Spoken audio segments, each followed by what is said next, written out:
नमस्कार, आप देख रहे हैं एचसी न्यूज। मैं हूं आपके साथ रंजना उपाध्याय।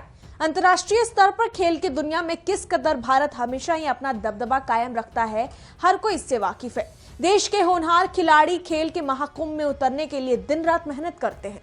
हमारे भारत की खूबसूरती देश प्रेम है। हम अपने देश की रक्षा करने वाले वीर जवानों से इतनी मोहब्बत करते हैं कि अगर कोई देश हमारे सैनिकों या देश को अपमानित या नुकसान करने की कोई भी हरकत करता है तो वही खिलाड़ी और देश की केंद्रीय सरकार ऐसे में इन्हें बहिष्कार करने में एक सेकंड भी नहीं लगाती। यहाँ भारत के गलवान घाटी में चीन के साथ सीमा विवाद पर मसला इतना आहत कर चुका है कि देशवासी तभी से चीन की कमर तोड़ने के लिए उनके बनाए चीजों को धीरे धीरे छोड़कर आत्मनिर्भर भारत की नींव को बढ़ाने का काम कर रहे हैं। बता दें कि चीन की राजधानी बीजिंग में समर ओलंपिक्स के आयोजन के लगभग 14 सालों बाद 24वें विंटर ओलंपिक्स गेम्स का आयोजन किया जा रहा है। लेकिन एक तरफ जहां चीन इस उम्मीद में बैठा था कि भारत उनके मुल्क को माफ करके विंटर ओलंपिक्स गेम्स में शिरकत करेगा, लेकिन चीन का ये सपना धरा का धरा रह गया और भारत ने ये ऐलान कर दिया कि विंटर ओलंपिक्स के खेल के उद्घाटन समारोह में हम ना ही शरीक होंगे और ना ही समापन कार्यक्रम में भाग लेंगे। बता दें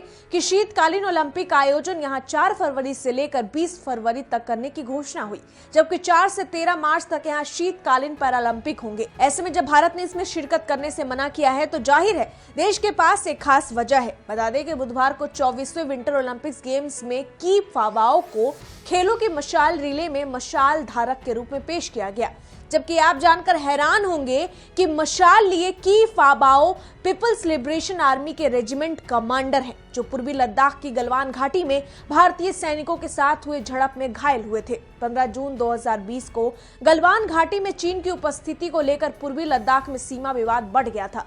इस संघर्ष में भारतीय वीर सेना के 20 जवान शहीद हो गए थे, जबकि चीन की तरफ से इस सीमा विवाद में पुष्टि की गई कि उनके भी कई जवान शहीद हुए। ऐसे में चीन ने अपने शीतकालीन ओलंपिक में गलवान घाटी में मौजूद की फाबाओ के हाथ में मशाल लेकर खेल का उद्घाटन करना कहीं से भी भारत को मंजूर नहीं हुआ और दिल्ली में भारत ने गुरुवार को घोषणा करते हुए कहा कि बीजिंग में भारतीय दूतावास के मामलों के प्रमुख चीन के 24वें विंटर ओलंपिक गेम्स 2022 के उद्घाटन या समापन समारोह में हिस्सा नहीं लेकर इसका बहिष्कार करेंगे, क्योंकि चीन ने गलवान घाटी झड़प में शामिल सैन्य कमांडर को इस प्रतिष्ठित खेल प्रतियोगिता का मशाल धारक बनाकर बेहद गलत किया है। यहाँ आपकी जानकारी के लिए बता दें कि विदेश मंत्रालय के प्रवक्ता अरिंदम बागची ने चीन की इस हरकत को खेदजनक बताया है। वहीं विदेश मंत्रालय की घोषणा के बाद ही प्रसार भारती के मुख्य कार्यकारी अधिकारी शशि शेखर वेम्पति ने इस पूरे मामले पर कहा कि दूरदर्शन का स्पोर्ट्स चैनल ओलंपिक के उद्घाटन या समापन समारोह का प्रसारण नहीं करेगा।